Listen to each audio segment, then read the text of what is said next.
Zay ny mahakasika ny fa vita soniny tolakandro teo ny fiara-miasa eo amin'ny ministeran'ny fahasalamam-bahoaka, ny ministeran'ny fanabeazana, ny ONN ary ny FID ny sehatra sosialy no niompanany zany fiara-miasa ny reto ratsa mangaika ireto izany.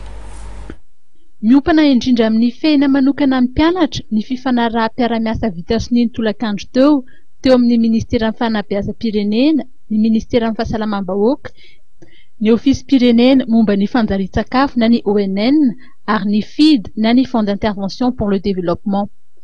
Zava-dehibe ny politika mpanjakana mikasika ny fiainan'ny mponina raha ny fanamariana izay noety ny praiminisitra lehibe ny governemanta.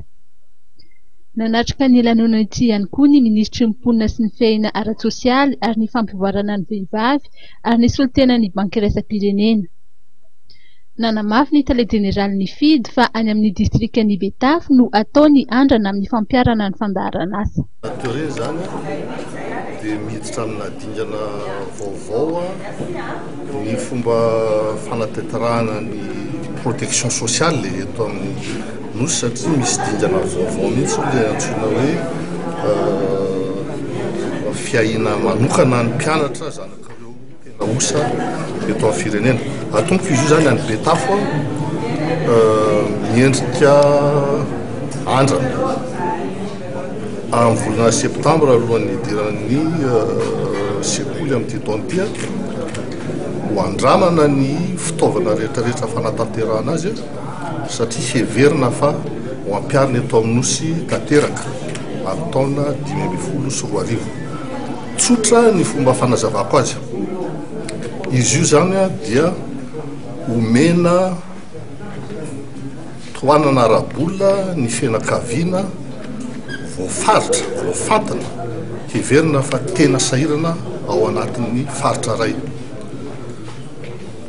Ny vahoaka ihany amin'ny andininy voalohany no mamantatra hoe izy ireo namany tena ao anatin'ny fantrana.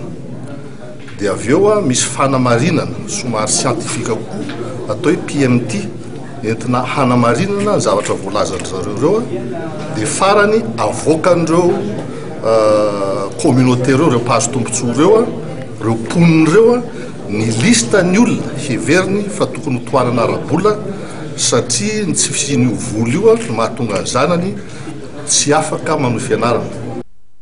Fianakaviana 5,000 any no kendrena isitraka izany fandaharan'asa izany any Betafo, fandaharan'asa izay aritra 3 taona. Isy ihany koa ny fandaharan'asa asa tana maro raha ny fantatra ho fanatsarana ny sosialim-bahoaka hatrany.